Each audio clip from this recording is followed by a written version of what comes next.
અમરેલી ભારતીય સંસ્કૃતિના પ્રાણ સમાન વેદો અને પુરાણોમાં પૂજનીય તથા જગતજનની તરીકે પૂજાતી ગૌમાતાના સ્વરે દેશના સર્વોચ્ચ માન સન્માન રાષ્ટ્રમાતાનો દરજ્જો આપવામાં આવે તેમજ ગૌવંશની સુરક્ષા અને સંવર્ધન માટે કડક કાનૂની જોગવાઈ કરી ગૌહત્યા પર કાયમી પ્રતિબંધ મૂકવામાં આવે તેવી પ્રચંડ અને દ્રઢ માંગ સાથે આજ રોજ અમરેલી જિલ્લા કલેક્ટર કચેરી ખાતે એક ભવ્ય અને વિશાળ પ્રાર્થના પત્ર પાઠવાયું હતું. સમગ્ર ભારત વર્ષના તમામ રાજ્યોના તમામ જિલ્લાઓમાં એક સાથે એક જ સમયે અને એક જ પવિત્ર સંકલ્પ સાથે પૂજ્ય સંતો મહાત્માઓના દિવ્ય માર્ગદર્શન હેઠળ આ મહાઅભિયાનનો પ્રારંભ થયો છે, જેના ભાગરૂપે અમરેલી જિલ્લામાં પણ સંતો મહંતોની આગેવાની હેઠળ હજારોની સંખ્યામાં ઉપસ્થિત રહેલા તેજસ્વી ગૌભક્તો, ધર્મપ્રેમી નાગરિકો અને સત્ય સનાતન સંસ્કૃતિના રક્ષકોએ કલેક્ટરશ્રીને આવેદનપત્ર પાઠવી દેશવ્યાપી સંકલ્પને બળ પૂરું પાડ્યું હતું.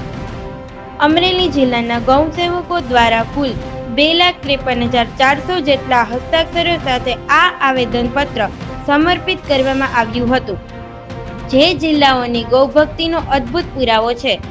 આજરોજ સવારે 11:15 કલાકે અમરેલી કલેક્ટર કચેરી ખાતે પ્રાર્થના પત્ર આપવાની પવિત્ર પ્રક્રિયા શરૂ થઈ હતી.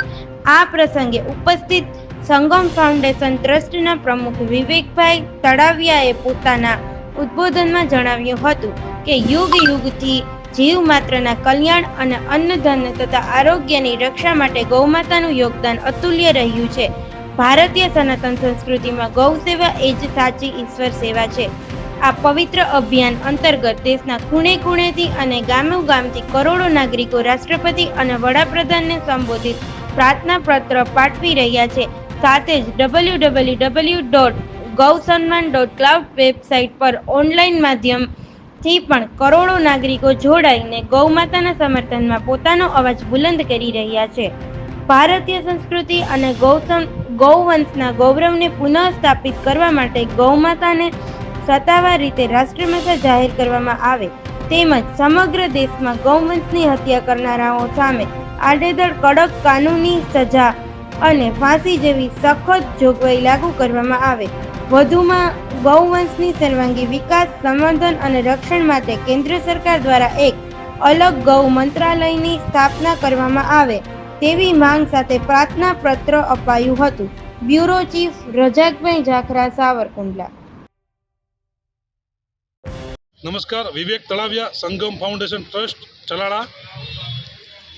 ગૌ સન્માન આહ્વાન અભિયાન આખા ભારતની અંદર આજે 27 તારીખે અને સોમવારે સવારે એક સાથે બધી જગ્યાએ પ્રાર્થના પત્ર દરેક કલેક્ટર કચેરીએ દેવામાં આવ્યું છે. આમની પહેલાં પ્રાંત કચેરીમાં દેવામાં આવ્યા હતા, દરેક તાલુકા મથકે. ભારતમાં આ ગાય માતા છે એ રાષ્ટ્રમાતા બને એટલા માટે બધા સંતો દ્વારા આ અભિયાન ચાલ્યું છે. સંતોએ ખૂબ મહેનત કરી છે અને એના દ્વારા આજે આખા ભારતની અંદર વિશાળ પ્રમાણમાં લોકો જોડાય અને પત્ર દેવામાં આવ્યો છે.